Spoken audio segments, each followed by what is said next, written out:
Good morning, Hayom Yom, Yud Zayin Tammuz. So the Rebbe begins by saying that today, Yud Zayin Tammuz, Shiva'asar B'Tammuz, is a very tragic day in Jewish history.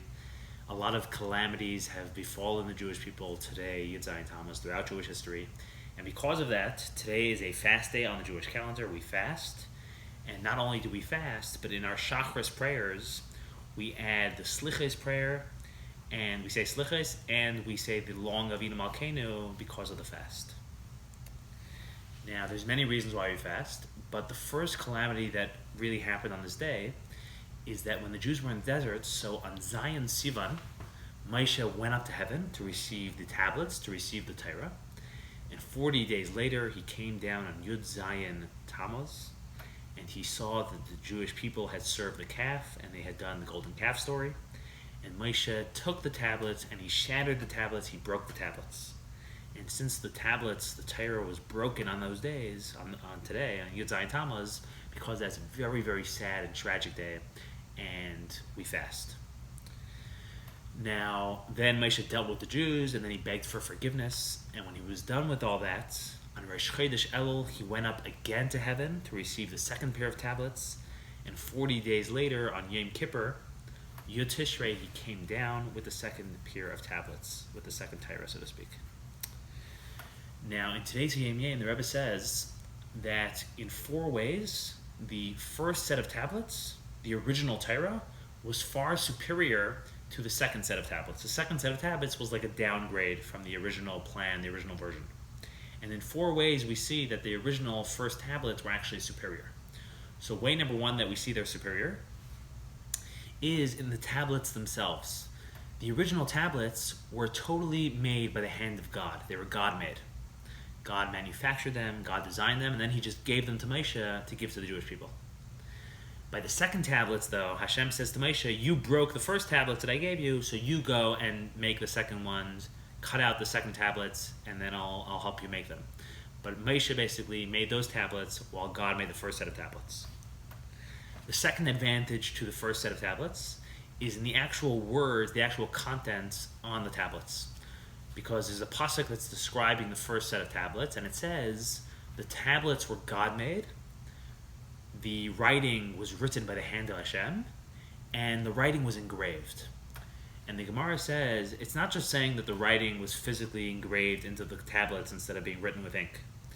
Rather, it's saying something very special, very powerful, and very unique about the first set of tablets and the writing, the words on the first set of tablets. And that is that the words on the first set of tablets had the quality of being engraved. And what that means is they were so holy, they were so powerful, that anyone who read the words of the first tablets, anyone who would learn Torah and study Torah directly from the first tablets, the ideas and the messages and the words would become engraved into their being, into their hearts. It would become etched into their being, etched into their hearts, and it would become engraved and inseparable from them. And anything you learned from those tablets could never fade away. You can never forget it. The inspiration would never fade away. Usually when we learn something, and when we learn something from the second pair of tablets, or anything in the world, when you read it originally, it's all fresh, it's all exciting, you know it clear, and it sets you on fire if you really learn it well and connect with it. But as time goes on, a day goes on, a week goes on, a month goes on, it starts to fade away.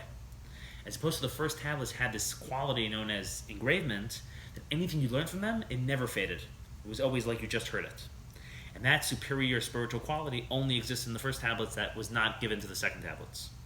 It was not given to the Torah which we have today. The third unique quality in the first set of tablets is by the recipients, by the Jewish people, because when the first set of tablets were being written in Shemayim, when they were being created and developed and made, so they were being prepared for the Jewish people as they were at that time, and at that time the Jewish people were perfect. They were on the level of tzaddikim.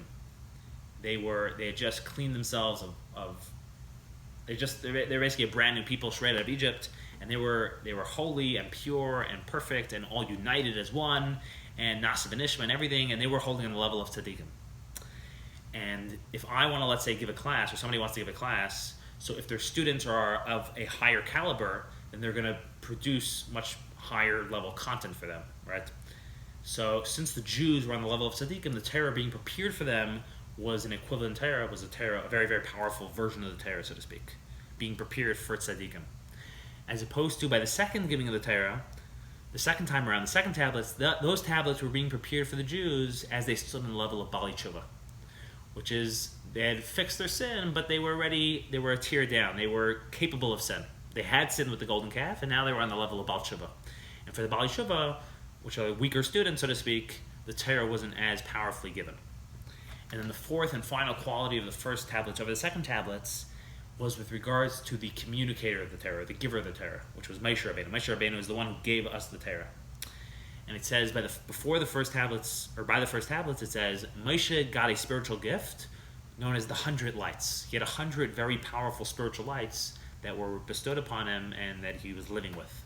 And he was on a very high spiritual place.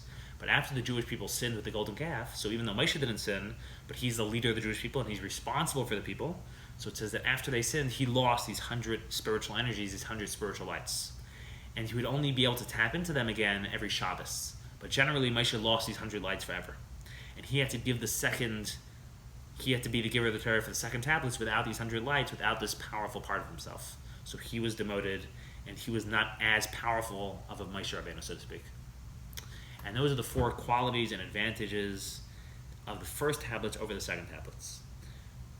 Which basically means that the fact that the first tablets were broken was a disaster and a catastrophe, and we really got downgraded to the second pair of tablets.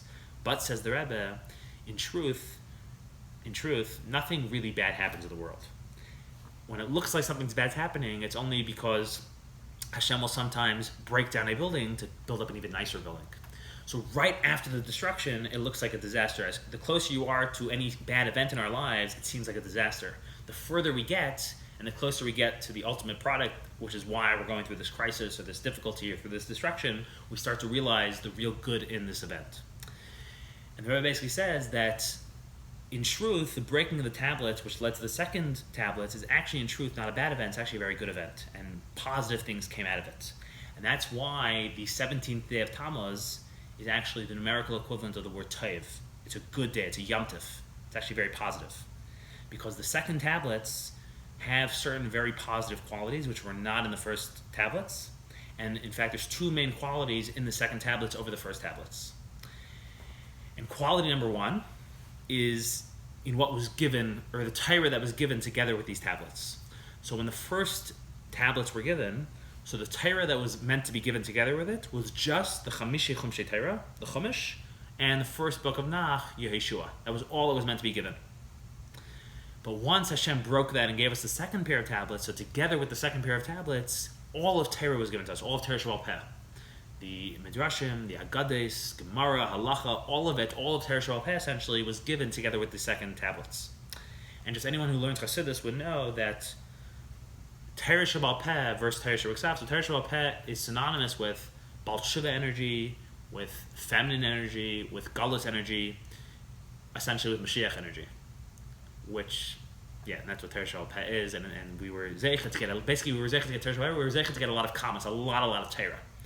So even though we lost a little bit on the quality of Torah, we got a lot of quantity of Torah, we got a lot of Torah. We got all these thousands of books now, we have all of Torah Shabbat Peh because of the second tablets. And the second quality can be seen, the second advantage can be seen in, again, the Moshe Rabbeinu in the giver of the Torah. Because only after Moshe Rabbeinu gave the second pair of tablets, it says it was such a powerful thing, it was such a powerful experience, that Moshe's face was literally radiating, it was shining. There was light pouring out of Moshe's face, to the point that nobody was able to look at him, he needed to wear a mask over his face. And that incredible level which Moshe reached of light pouring out of his face only happened when he gave the second pair of luchos, the second tablet, because the second tablets were in a certain sense actually more important and far more superior and greater than the first tablets. Have a wonderful, wonderful day.